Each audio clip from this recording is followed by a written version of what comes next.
Good afternoon. Very, very nice to see you all here. I'd like to give a warm welcome to all of you from Mosman for coming, and a warm welcome to several councillors who have arrived. So we have Councillor Sherlock, it's great to see you here, and Councillor Menzies, very good to see you here too. So this is our third and final community workshop where we are looking at future scenarios. So you are going to do most of the work. I'm just going to do a sort of a fairly short précis about some of the things that we need to be thinking about, and then it'll be up to you.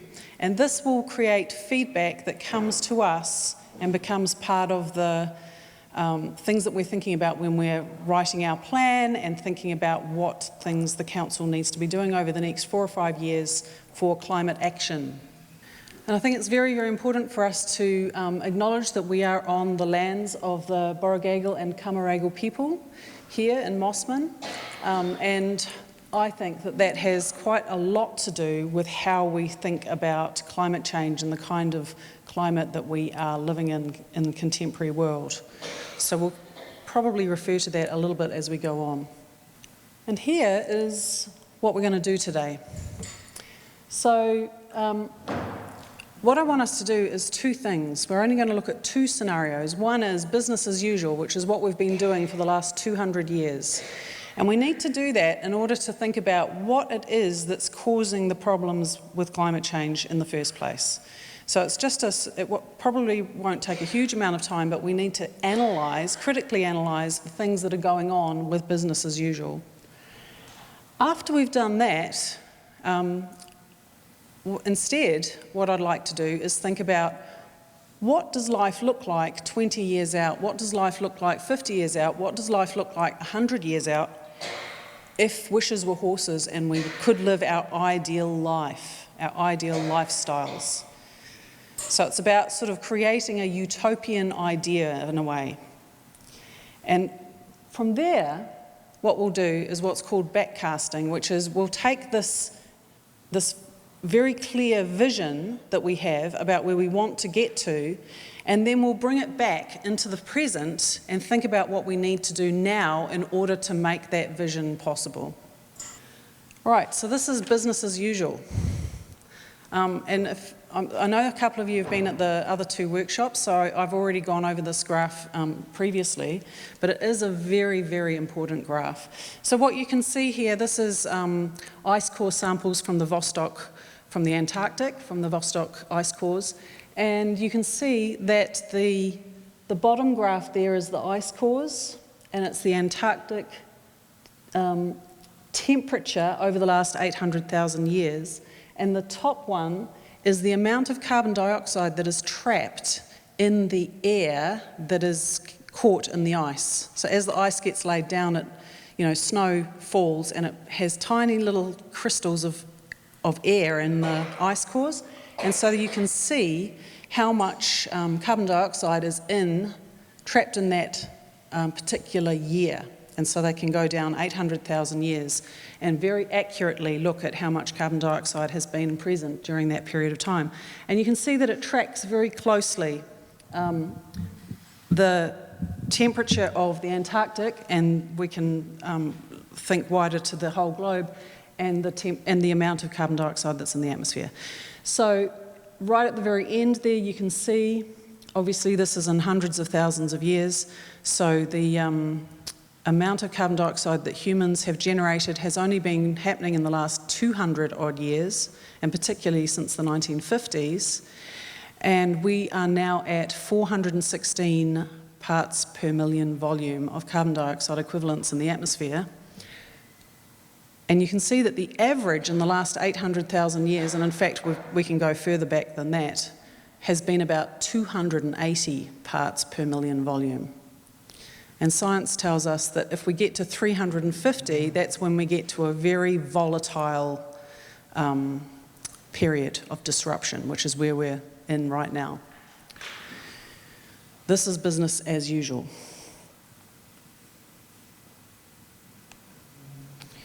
And again, this is another example of the science that shows us the carbon dioxide that's in the atmosphere. So this is from Hawaii, it's the Mauna Loa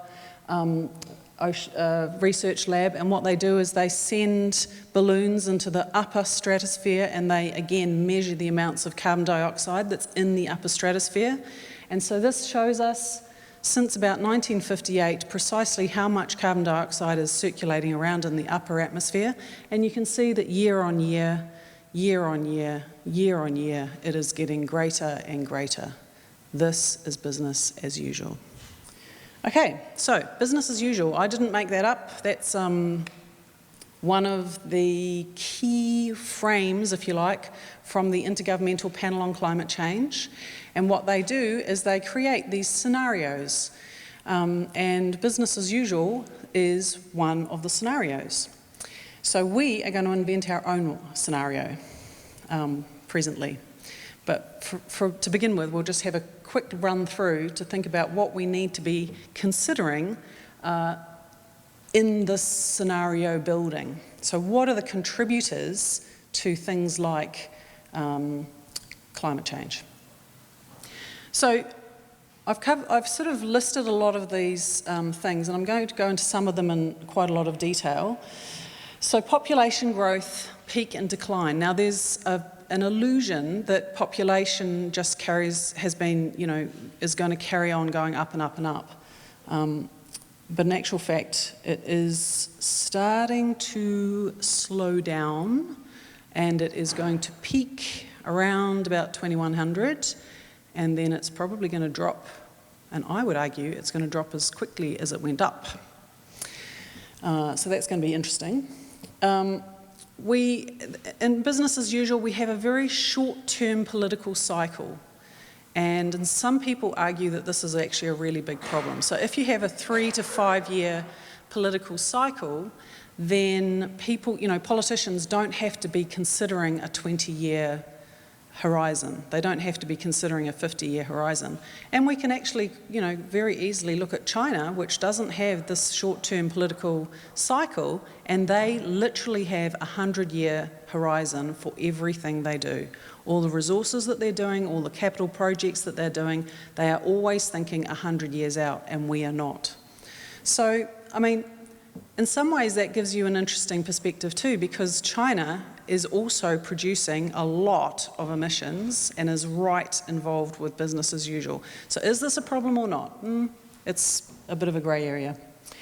Economic growth definitely has a large contributing factor towards emissions. So there's been quite a few mechanisms to try and break that relationship, that causal relationship between economic growth and emissions, something called the knowledge economy, for example, but it's never been successful. So this is something that we need to consider. How can we have a really fantastic life and possibly a high-tech life and yet not be constantly creating more and more and more consumer goods that have a direct correlation with emissions production? So consumerism is the next part of that. There are other contributing factors. So as modern people have been expanding, so we've gone from 1 billion people to 7.8 billion at the moment and going to carry on up to maybe 10 billion people. We've been doing huge amounts of deforestation, so that's business as usual. And then when we have the land, we tend to have monoculture on it, business as usual. And the soil is very quickly depleted, business as usual. So these are things that we need to think about. Our finance system, so people in Mosman probably have a better idea of this than most other populations around the place, but the way that we do finance, the way that we do pension funds, for example, futures trading, all of those things contribute in some way or other. And these are things that we need to think about in terms of how do we want to arrange finance. Is the finance system, the banking system, contributing in some way or other? And there's a lot of people now saying that things like pension funds, which are putting huge amounts of money into oil, is a problem. So how do we change that? These are things to consider. The council itself would probably need to start thinking more about urban planning, and that includes building codes. So the Codex, the New South Wales building codes, urban design, infrastructure. These are all things that Mosman needs to consider, but not just Mosman, but Sydney as a city also needs to be thinking about things like public transport, better infrastructure, water. Water is going to be increasingly problematic, and we know, of course, we're in Australia, that water has already been very marginal some years, and as the temperature continues to climb, water and having access to fresh water is going to be more and more difficult, so we need to be thinking about that. Australia is amazing in its beautiful parks, really wonderful beaches, and really great green spaces. So as we're thinking towards the future, I mean, business as usual in Australia has actually been very good about looking after these green spaces. And that might be one of the things that we want to make sure we continue to protect, and protect even better as we're thinking about our ideal future. Which brings me to the biodiversity crisis.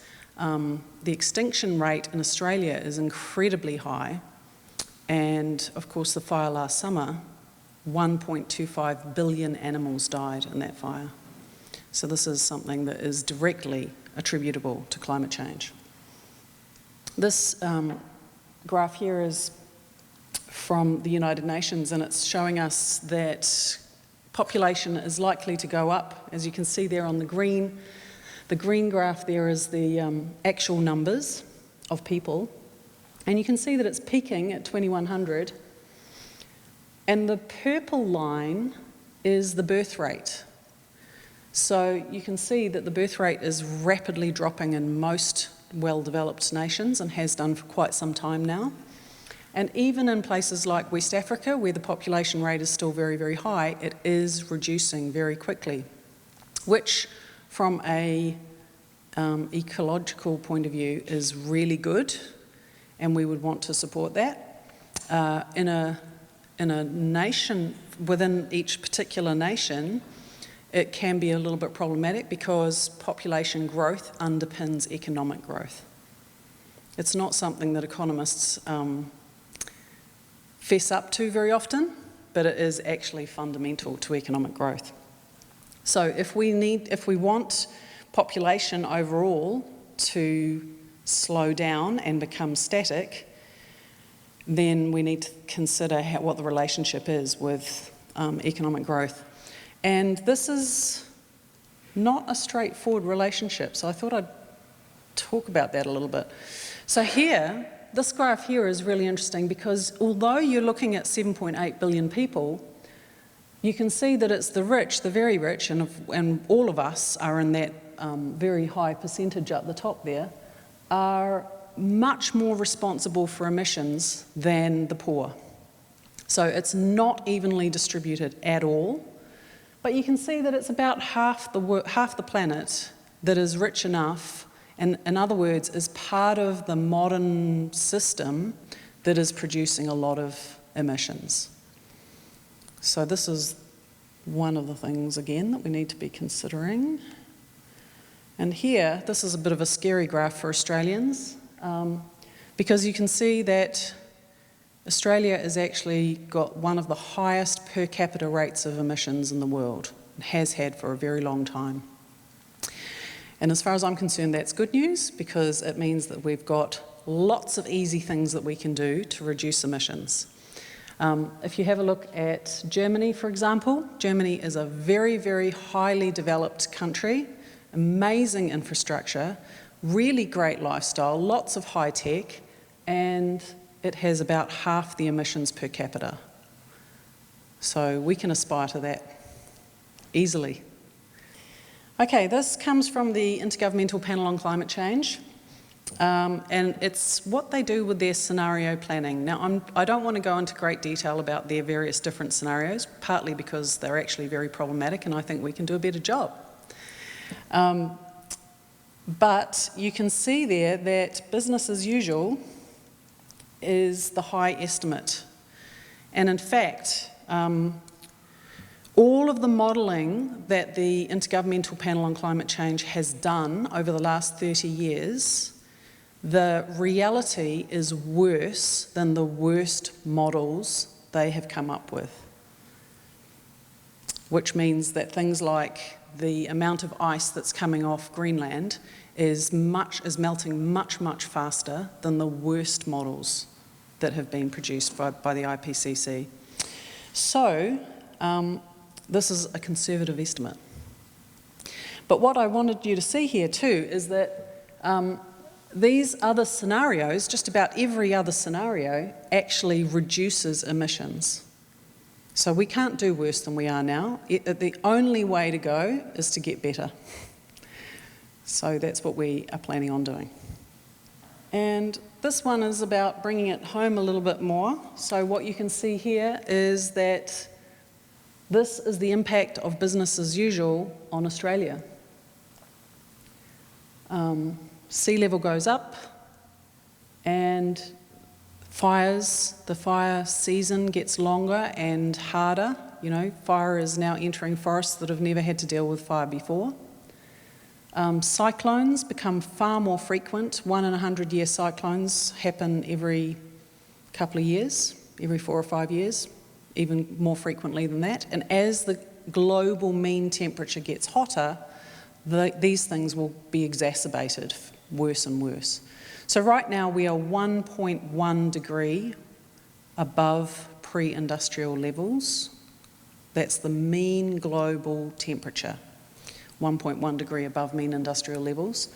And it looks as though all the emissions that we've already poured into the atmosphere is almost certain to bring us to 1.5 degrees already. That's if we stop emitting right now.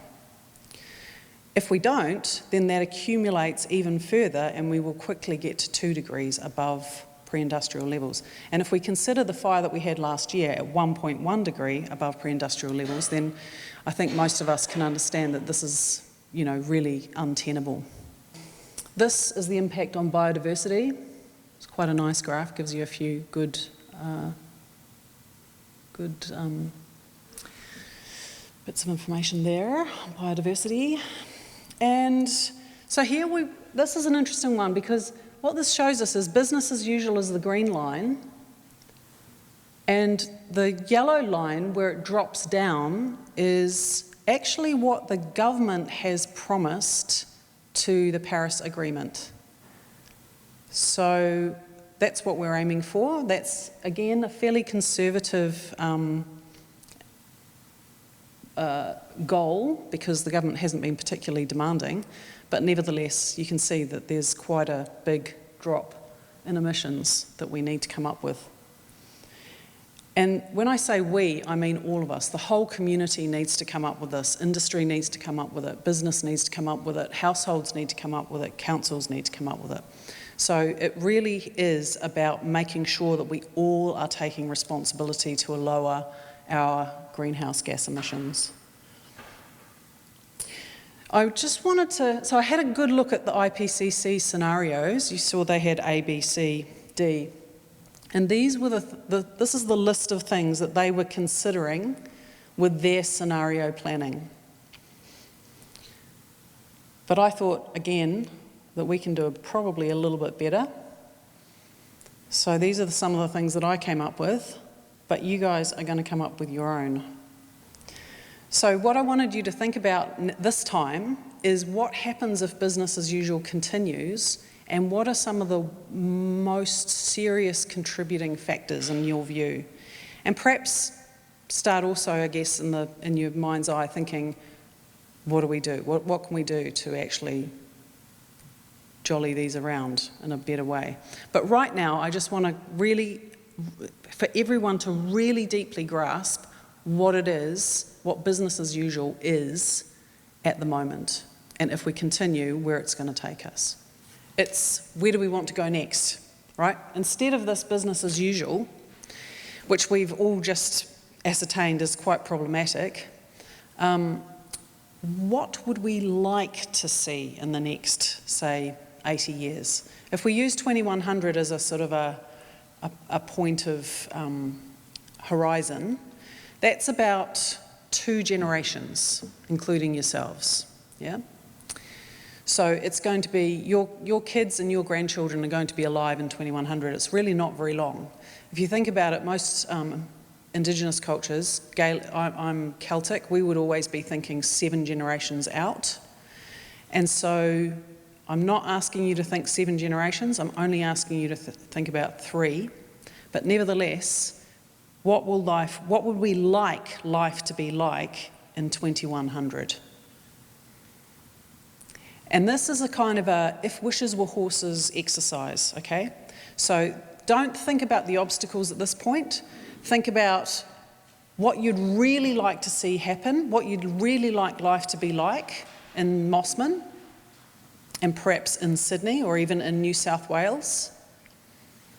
And then we'll think about the obstacles in a little bit. Okay, so this is just an idealised, what sort of lifestyle would you really like your kids and grandchildren to be enjoying by 2100? So backcasting is when you take this ideal that you've created, this vision of a kind of society that you'd like to see in the future, and you think about what it is we need to do now in order to make that happen. And this time, you will need to think about the obstacles to those things, right? So the previous time it was very idealistic, we can just come up with magically with electric cars that somehow don't have any carbon embedded in their, metal frames or their batteries or anything like that. We didn't have to think about that, but this time we do have to think about it. So how do we take these ideals and think about what needs to happen today and what's going to get in the way of that happening today? And how do we overcome those obstacles? So Steve and I were just talking before. I'll give you my favourite example about technology and technological change. And mine is about sailing, which is about the America's Cup. Being a Kiwi, obviously you have to be proud of the America's Cup. And one of the things that happened about 15 odd years ago was that the America's Cup rules changed dramatically. It used to be that you had single-hulled yachts that looked pretty much like all the ones down in the Mosman Basin. And now, of course, they are multi-hulled. And they had to go through this, massive rule change to get that to happen. And the reason that the Kiwis wanted that to happen is because they'd been sussing out a Micronesian canoe. And the Micronesian canoe went faster than hull speed. And no European boat goes faster than hull speed. So how did this Micronesian canoe go faster than hull speed? Because it used aeroplane technology, basically. The hull is offset, and it's like a sail. It sucks, it draws through the water instead of pushing through the water. So my view is that yes, sometimes we have to throw money. Huge amounts of money have gone into the America's Cup. And now, from that Micronesian canoe technology, they've got these micro-hulls that come up, the multi-hulls, that come up on fins, and they just through the water so fast. All that took millions and millions and millions of dollars. It took creativity and imagination. It took ancient technologies and then translated into contemporary technologies. And where are we now? Well, why don't we use boats like that for shipping, yeah? If we are going to still live in a globalised world, then we don't want to be having huge amounts of emissions from shipping, and we could quite easily have these computer-driven, wonderful, multi-hulled boats with lots of cargo containers between one hull and the next, zooming around the world with no emissions. Just saying. So I guess what I'm trying to do here is go, yes, let's take these fantastic ideals, right, about the future. Let's not be too unrealistic, because we know that there are some obstacles. But let's also dream about how we can put in place some of this stuff right now, and what sort of things would we need to put in place in order to make these, this idealised world that we want, this vision of how we would like the world to be, how do we move towards it? What do we need to do now to move towards it? Last week, the sustainability team watched a really interesting discussion. Nuala, I've forgotten her name. What was Rebecca Huntley? Yeah, she's just written a book, quite an interesting book, about how to communicate with people that still, to this day, don't really believe that climate change is a thing. So I thought, or actually Steve thought, this is definitely one of the obstacles that we in Mosman are facing, is that quite a few people in Mosman, despite the fact that we have this climate emergency declaration and that a lot of very active people, very, very onto it and very interested and highly intelligent, very well educated, progressive people live in Mosman, there are also some people living in Mosman who are very resistant to the idea. And the book that we looked at last week, she's done some really interesting data collection. You can see up here where you've got people like, I think I must admit that I'm in the alarmed category. Then there's a lot of people who are in the concerned category.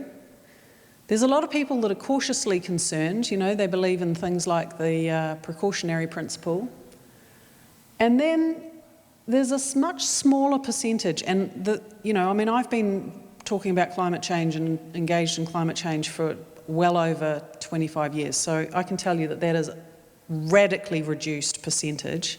So we are making enormous gains, which is fantastic, but there is still 27% of people who are either disengaged, doubtful, or dismissive. And those three groups actually respond very differently from one another. So it's quite useful when you are talking to someone who is having problems, really understanding what's going on, to distinguish whether they are disengaged, that's the kind of the head in the sand, you know, it's too hard, I just want to watch telly person. The doubtful, which is they're a bit sceptical, they are probably paying quite a lot of attention and they're probably looking at quite a lot of science, but they're also on Facebook far too much, and they're getting, you know, AI feeds that are all about sceptical, the one scientist in 1,000 that is prepared to stand up and say, oh, there's no such thing. So they're getting quite a lot high exposure to that sort of stuff.